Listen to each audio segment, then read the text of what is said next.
Bismillah, alhamdulillah, wassalatu wassalamu ala rasulillah. The concept of prophethood is found in the three great monotheistic religions of Christianity, Judaism, and Islam.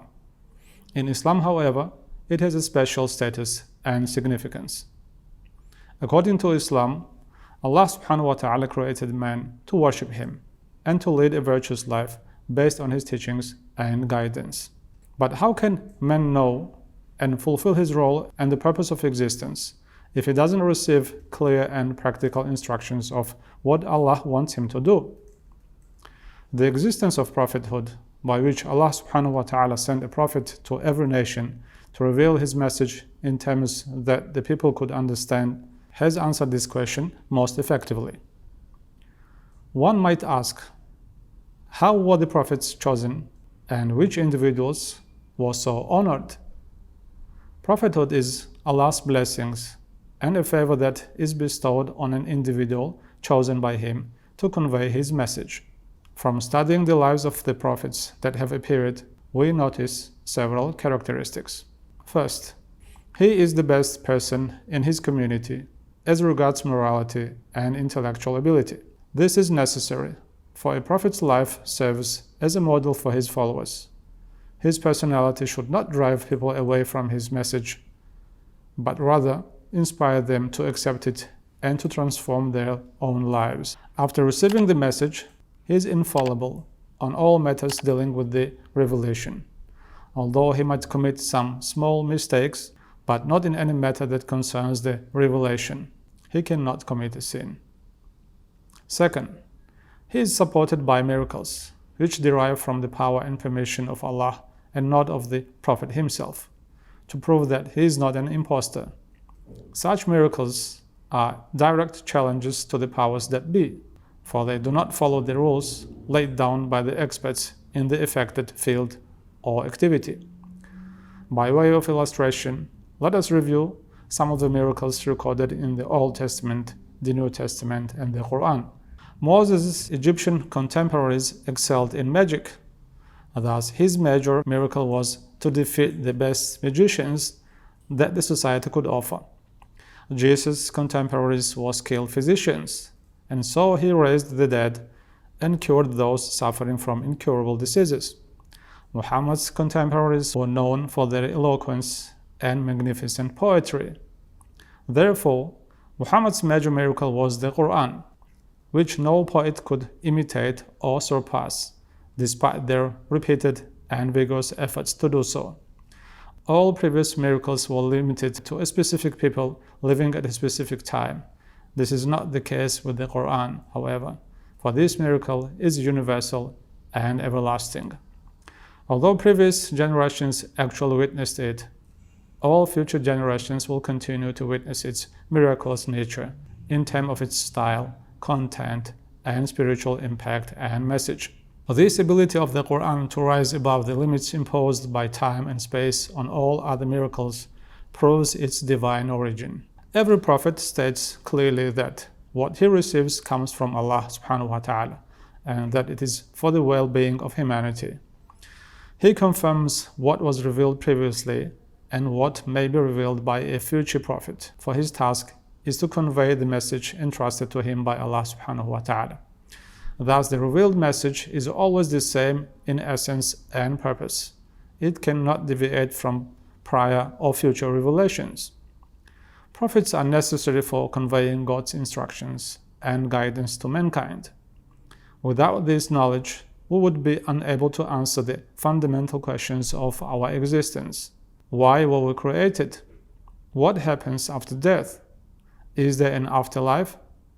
Are we accountable for our actions? Is there any future reward or punishment for what we do? What about Allah, His angels, heaven, and hell? Each of these questions and all others are answered in the revelation brought by the Prophet. But in order for his community to believe and accept them, the Prophet must be brought by individuals who have attained a position of trust and respect among their people. This is why he must be morally and intellectually superior to his contemporaries. Based on this understanding, Muslims reject some of the stories found in the Old Testament concerning the prophets. For example, the Prophet Lut engaging in fornication with his own daughters when drunk, or the Prophet David sending one of his military leaders to his death so that he could marry his wife. It is inconceivable to Muslims that a Prophet of Allah subhanahu wa ta'ala could do such things. Prophets are also miraculously supported by God and instructed by Him to affirm the continuity of His message. In brief, the divine revelation consists of the following information: a clear concept of God, His attributes and creation, and what should and should not be ascribed to Him; a clear idea about the unseen world, angels and the jinn, spirits, paradise and hell. Why has God created us? What does He want from us? Will we be rewarded or punished for obeying or disobeying Him? A clear explanation of how to order our societies according to His will. This involves the implementation of a law that, when applied correctly and honestly, will bring about a happy and ideal society. As we have seen in the above arguments, there is no substitute for prophets. Despite the tremendous and impressive advancements of modern science, even it cannot provide authentic information about the supernatural world or provide guidance. Its very nature, which is too materialistic and limited, precludes it from serving this purpose. Mystic experience is also unsuitable, for it is too subjective and frequently too misleading. Now, one might ask, how many prophets has Allah sent to humanity? Although we cannot answer this question definitely, some Muslim scholars place the number at 240,000. We are only sure of what is clearly stated and mentioned in the Quran. God has sent one or more messengers to each nation, for He would not be just if He were to hold a nation to account for its actions without first informing its people of what is allowed and what is not. The Quran mentions 25 prophets by name, that is, Nuh, Abraham, Moses, Jesus, and Muhammad, who are considered the greatest of all the prophets, and indicates that there were others not known to Muhammad sallallahu alaihi wasallam. Muslims are required to believe in and to respect all of the messengers of Allah without exception. Since all the prophets come from the same God and for the same purpose, to lead humanity to Allah, belief in them all is essential and logical. If some are accepted and others are rejected, it is due to the individual's misunderstanding of the Prophet's role or of racial or other bias. The Muslims are unique in considering belief in all of the prophets of God to be an article of faith. The Jews reject Jesus Christ and Muhammad. The Christians reject Muhammad and in reality reject Moses, because they do not abide by his laws. The Muslims accept them all as messengers of God, who brought guidance to mankind. However, this acceptance is characterized with a degree of caution, for the Quran and the Prophet states, the revelation conveyed by those prophets has been distorted and corrupted by those who received it. We read in the Quran, Bismillahir Rahmanir Rahim, قُولُوا آمَنَّا بِاللَّهِ وَمَا أُنزِلَ إِلَيْنَا وَمَا أُنزِلَ إِلَى إِبْرَاهِيمَ وَإِسْمَاعِيلَ وَإِسْحَاقَ وَيَعْقُوبَ وَالْأَسْبَاطِ وَمَا أُوتِيَ مُوسَى وَعِيسَى وَمَا أُوتِيَ النَّبِيُّونَ مِنْ رَبِّهِمْ لَا نُفَرِّقُ بَيْنَ أَحَدٍ مِّنْهُمْ وَنَحْنُ لَهُ مُسْلِمُونَ. Say, we believe in Allah and that which is revealed to us, and that which was revealed to Abraham and Ismail and Ishaq and Yaqub and their children, and that which Moses and Jesus received, and that the prophets received from their Lord. We make no distinction between any of them, and unto Him we have surrendered. The Quran tells the Muslims that this is a true and impartial belief. If other nations share this belief, it means that they are on the right track. If they do not share this belief, it means that they are following their own whims and biases. The Quran says, and if they believe in what you believe, then they are rightly guided. But if they turn away, then they are in disunity, and Allah will suffice you against them. He is the hearer, the knower.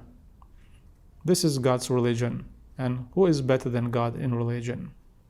There are two important points that need to be clarified about the roles of Jesus and Muhammad, as they are usually misunderstood and distorted.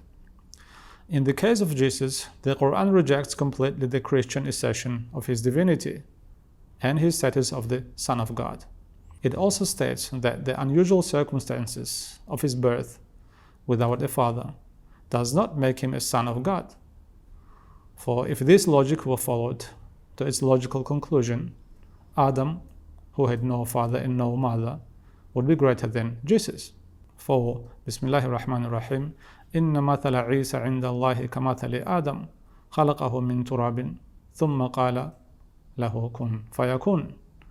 Truly, the likeness of Jesus in God's sight is as Adam's likeness.